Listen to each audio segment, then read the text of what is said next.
It's been a year since I've reviewed arguably the top 2 travel credit cards in the game. Guess who's back? Back again. That's right.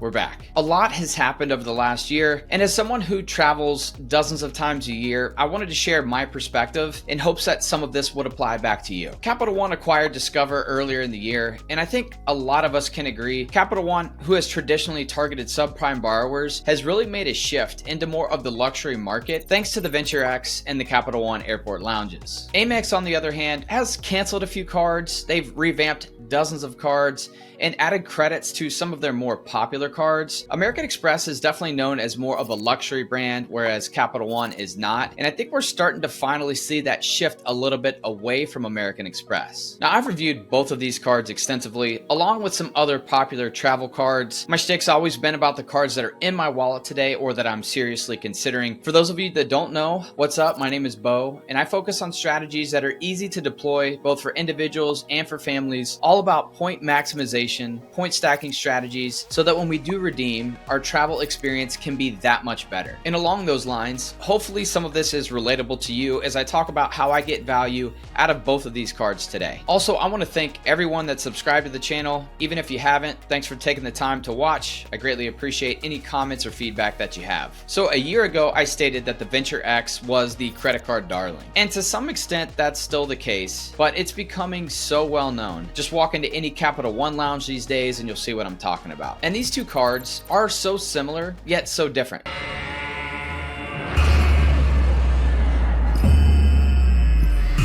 So let's walk through the variants and see which one comes out ahead. A card that earns 5x on flights booked directly with the airline versus a 2x catch-all card. Sounds like both of these could fit in your wallet, right? Well, only if you travel. Now with the American Express Platinum only earning 5x on flights booked directly with the airline and then 5x on travel through the Amex travel portal, you would think that that card really wouldn't make sense to most people. And on the surface, that is the case. But with Amex offers, it can truly take the American Express Platinum into more of a daily driver if you do want to extract more value because of the simplicity of Amex offers and the variance across categories where you do see elevated earning potential. Now here's some of the value that I've gotten with the American Express Platinum outside of just flights booked directly with the airline. And you can see a big reason for this is linking my American Express Platinum with Rakuten. If you're unfamiliar with Rakuten, it's an online shopping portal similar to Capital One Shopping. There's plenty of other portals out there. You really need to pick your battles in terms of what shopping portals you use. Cashbackmonitor.com is a good resource here where you can see who is earning the best at the time for the category that you're looking for. Now, I do focus heavily on Rakuten and the American Airlines e-shopping portal. That's just where I pick my battles and where I place the most value on the miles or the points currency that I'm earning. Welcome offers can be amazing, especially the first year that we're getting these cards. Truly outsized value, as you see with Capital One and the Venture X, traditionally around 75,000 Capital One miles as the welcome offer. We've seen that elevated up to 90,000 miles a few different times. Now with American Express, unprecedented offers, up to 175,000 membership rewards points right now for the personal American Express Platinum. Just make sure that you understand what the minimum spend requirement is to get this welcome offer or sign up bonus. Don't overextend yourself with unnecessary purchases in order to do so. One other point here, American Express has implemented some different rules and requirements in terms of welcome offers and a certain order of cards that you need to apply for in order to get all these different welcome offers, like the green, then the gold, then the platinum. So just make sure you factor all that in. If you are looking into the platinum, but you don't have a card like the American Express Gold card, which also has some elevated welcome offers right now, you may want to consider starting with the gold, then quickly adding the platinum, or taking your time and adding the platinum at a later date.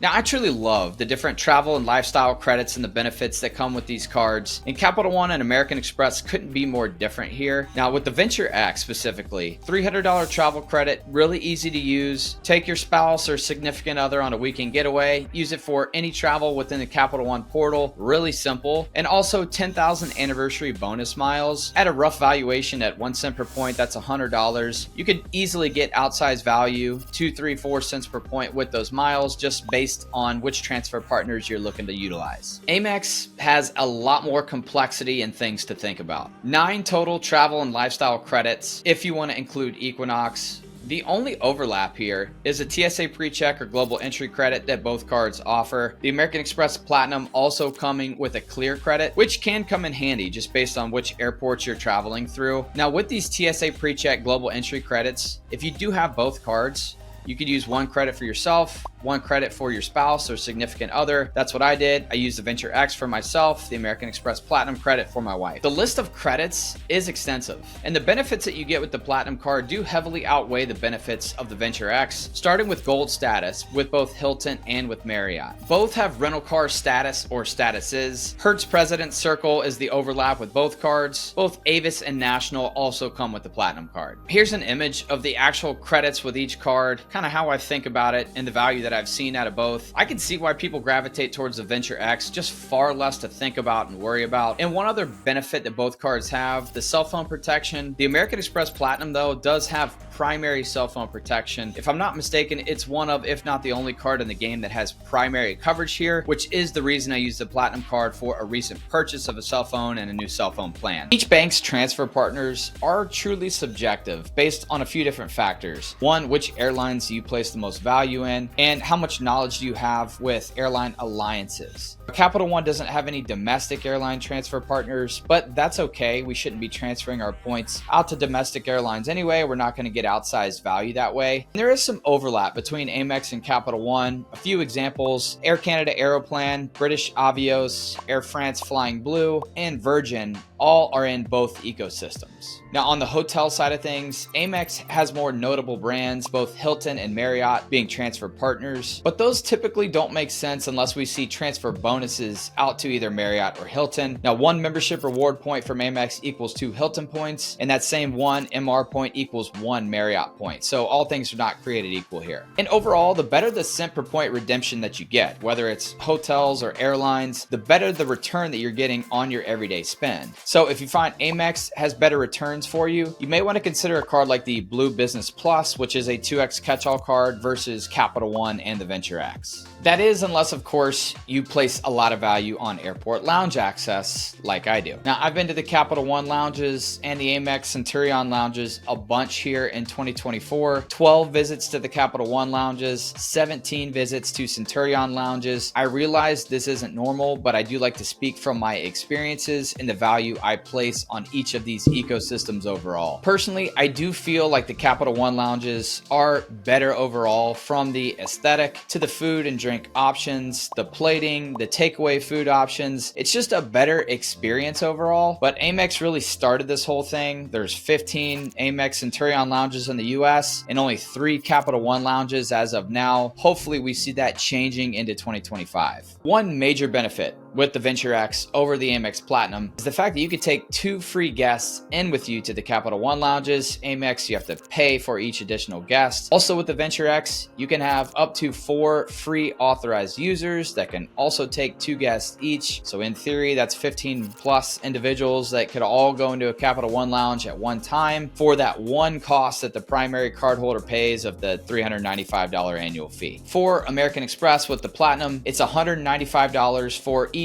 authorized user, or if the primary cardholder spends $75,000 on the year, then they get to take in guests for free. Both have access to Priority Pass Select and Plaza Premium lounges, so it's a stalemate there. With the Amex Platinum, you also get into Delta Sky Clubs if you're flying on Delta. It really boils down to which airports you fly to or connect through. If you find yourself going to DFW or Denver or Washington Dulles, then the Venture X would possibly be a better fit. Personally, I find myself, if I'm going to Dallas Fort Worth, I'm going to the Capital One lounge every time over the Centurion lounge. Same thing in Denver. Unless I'm flying on American and I don't have much of a time between flights, then I'm definitely going to the Centurion lounge because of the terminal where it's located. Now I do have other dedicated cards for food, hotels, and business expenses. The Venture X is plugged in as my catch-all card where I'm paying utilities, my kids' school tuition, and things like that. The Amex Platinum, of course, is for all of my flights. And I do plan to keep both of these cards in my wallet for the foreseeable future. With the value I get for things like Amex offers and shopping through Rakuten, definitely holding on to the American Express Platinum, and I probably get a little bit more use out of it than the average individual, but I'm certainly not spending outside of my means, and I'm damn sure not using that card at places like the grocery store. What are your thoughts on this and these two cards? Do you have a similar strategy, and how do you stack this with other cards in your setup? I hope you found some value in this video. As always, spend wisely, make sure you're point stacking and redeeming those points for incredible memories and traveling in style. We'll talk again soon. Until next time, cheers.